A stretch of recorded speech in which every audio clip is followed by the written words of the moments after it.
ॐ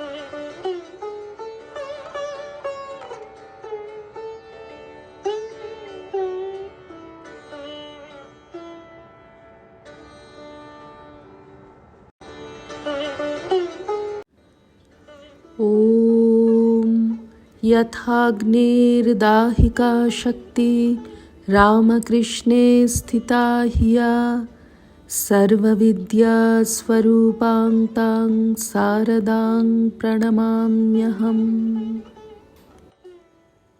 শ্রী শ্রী মায়ের কথা।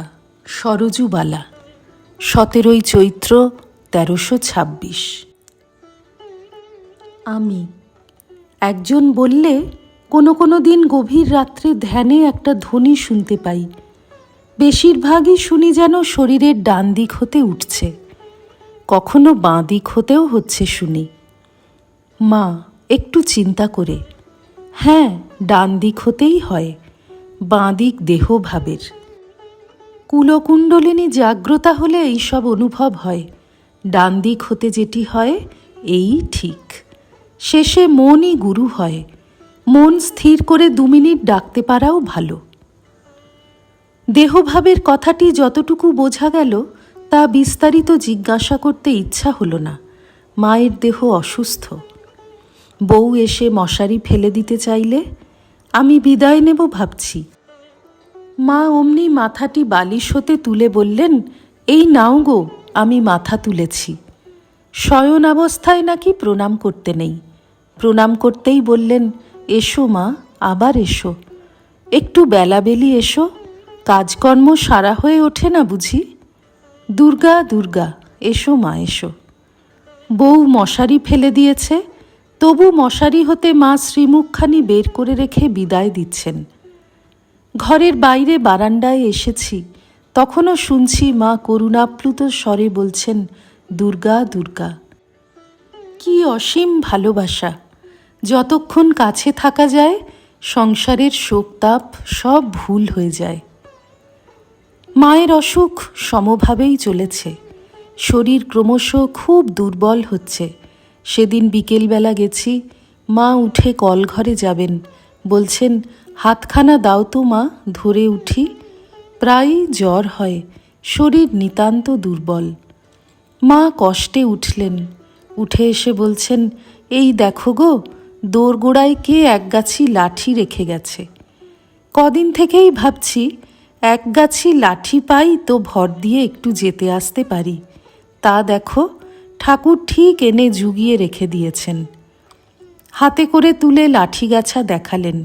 হাসতে হাসতে বলছেন, জিজ্ঞাসা করলুম, কে লাঠি ফেলে গেছে গো?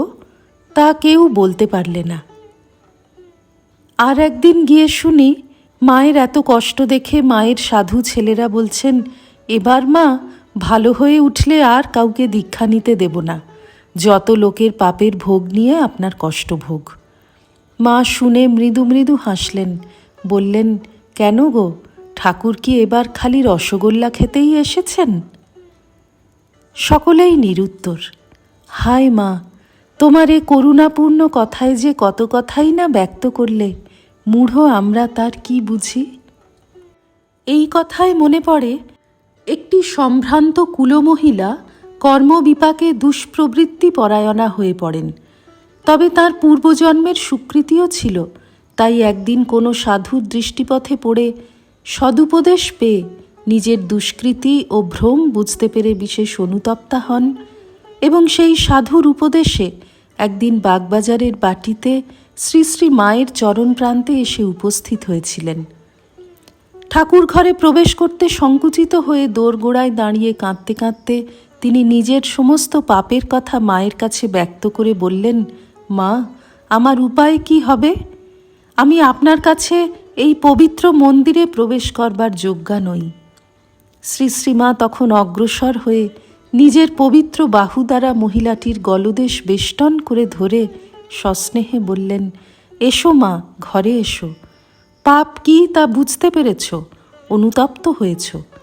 এসো, আমি তোমাকে মন্ত্র দেব। ঠাকুরের পায়ে সব অর্পণ করে দাও। ভয় কি?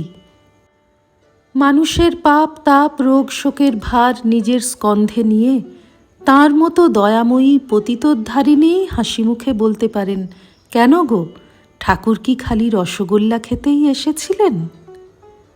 শ্রীরামকৃষ্ণার্পণমস্তু।